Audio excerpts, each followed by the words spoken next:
Okay, so here we've got the Washington Monitor and Freemasons Guide.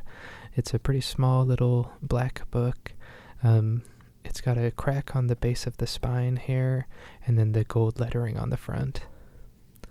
And on the inside, we've got this interesting sort of leaf or floral pattern in sort of a brown color there. And here's the title page, The Washington Monitor and Freemason's Guide to the Symbolic Degrees, compiled originally by Thomas Milburn Reed, PGM, then Grand Secretary. This is the 7th edition, and it was published by the authority of the Grand Lodge of Washington in 1917. Oh, and the spine's breaking pretty strongly there. So this is a great illustration at the beginning here, showing the interior of a Masonic lodge. We've got the square and compass there on an altar with the 3 lights around it. We've got the mosaic pavement with a G hanging on the wall on the left side there. And then we've got this certificate. At the top, we've got the Eye of Providence, and it says wisdom, strength, and beauty. This is to certify that our worthy brother was regularly initiated and entered apprentice, passed to the degree of fellowcraft, and raised to the sublime degree of master mason, and is distinguished for his zeal and fidelity to the craft. We do therefore recommend that he be received and acknowledged as such by all true and accepted Freemasons wheresoever dispersed. And then there's an additional testimony there at the bottom. Then we've got a table of contents on the next page. It starts with the preface, opening and closing the lodge, examination of visitors, section for the entered apprentice degree, preliminary to admission of candidates, first section reception, got lecture, forms, supports, etc., tenets, and then a charge. Then a fellowcraft degree. We've got reception, operative and speculative masonry, orders in architecture, 5 senses of human nature, 7 liberal arts and sciences, moral advantages of geometry, then the charge. Then a master mason degree, reception, legendary historical lecture, hieroglyphic emblems, and then a charge.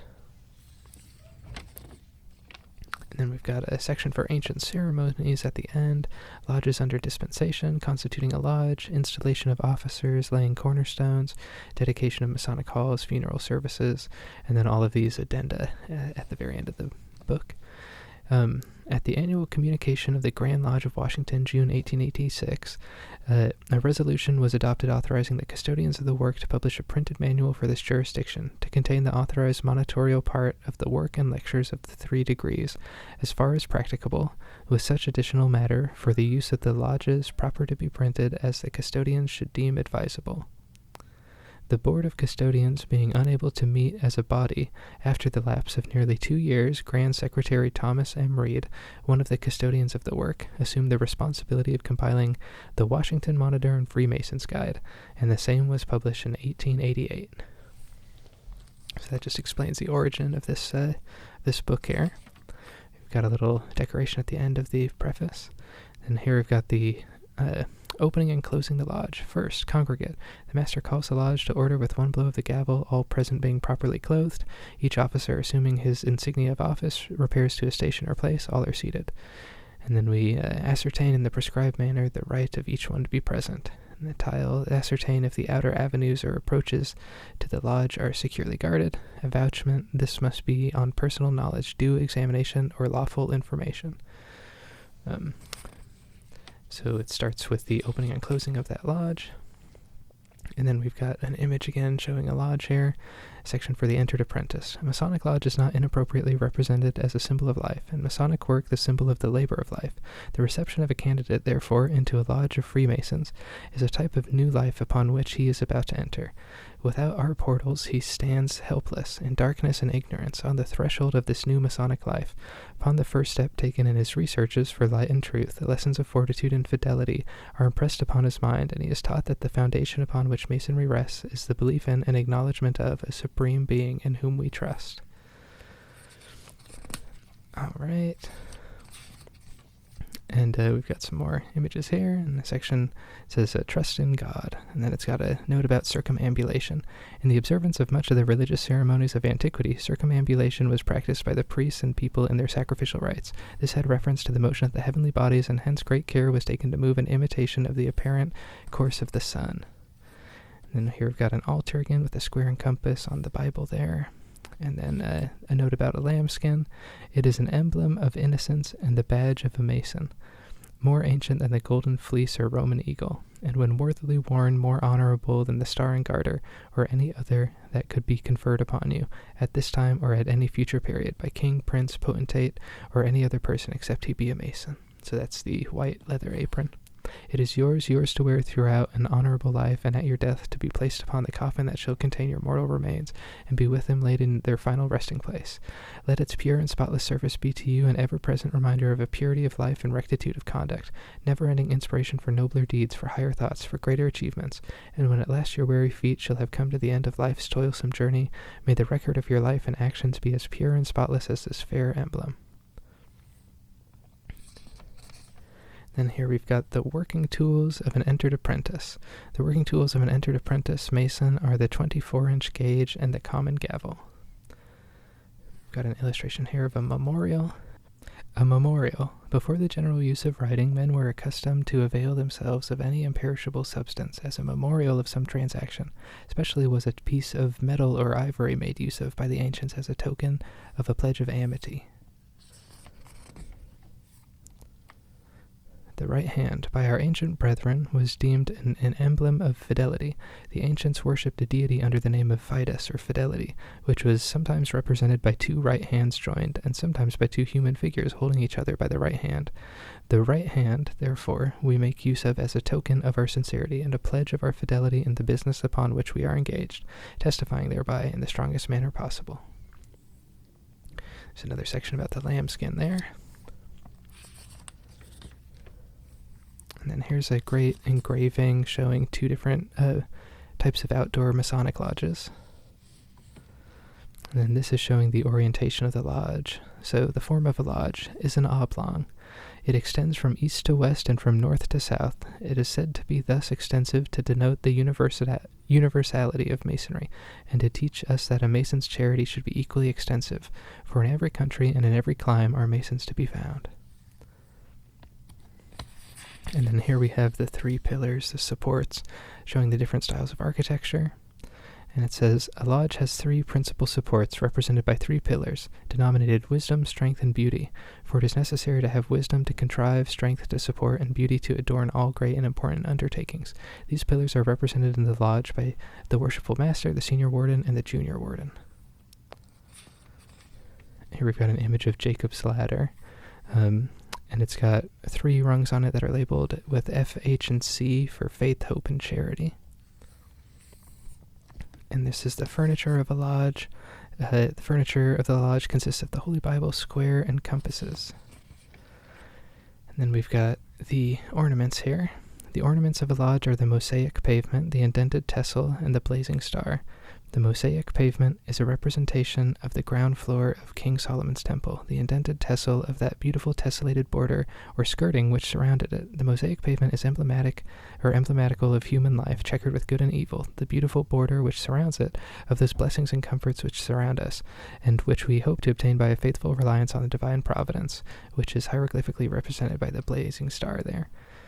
So that's the blazing star, the mosaic pavement, and the indented tessel. Here we've got a circle with a point in its center, and then these are some different virtues. We've got brotherly love, relief, truth, temperance.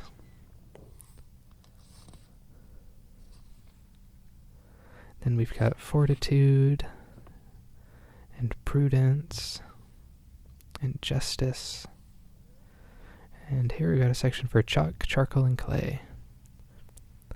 There is nothing freer than chalk, the slightest touch of which leaves its trace. There is nothing more fervent than charcoal, for to it, when properly ignited, the most obdurate metals will yield. There is nothing more zealous than clay, our Mother Earth, for it alone, of all the elements, has never proved unfriendly to man. Here's a section for the fellow craft, showing the lodge. It says, in passing the threshold of the outer court of this degree, the candidate approaches a portion of the work which is well worth years of constant study. The ceremonial is solemn and imposing. Its symbolism should be understood by all who would advance further in the sublime mysteries of Freemasonry. It differs essentially from that of the first degree, particularly in that the first is typical of the period of youth, while the second is emblematical of the stage of manhood, with its increased duties and obligations.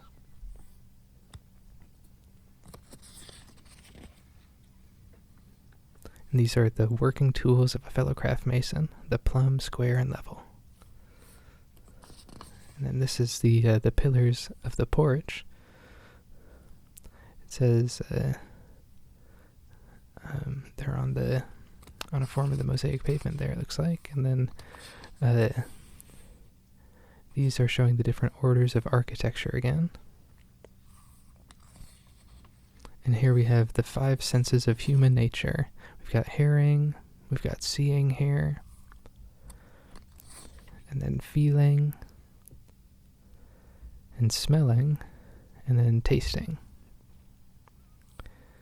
And each of these is associated with some sort of moral lesson. We've got the 7 liberal arts and sciences.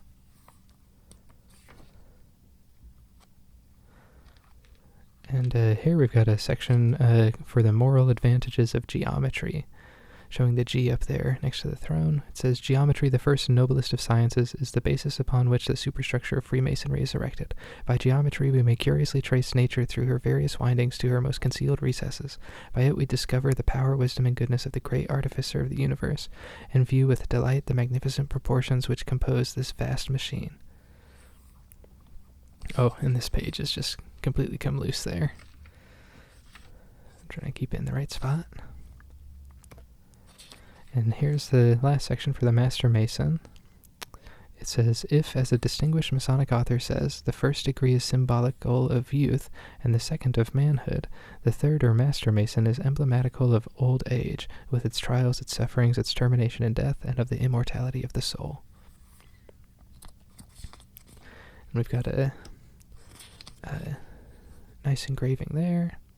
We've got a few images here showing different emblems. So we've got the pot of incense, the beehive, the sword pointing to a naked heart, the all-seeing eye, and the anchor and the ark. And we've got the 47th problem of Euclid, the hourglass, the scythe, and there's also an image of a coffin there. And yeah, so that's pretty much it. The rest is just about, I think, the addenda there, and then we've got the same pattern on the back. So this is the Washington Monitor and Freemason's Guide.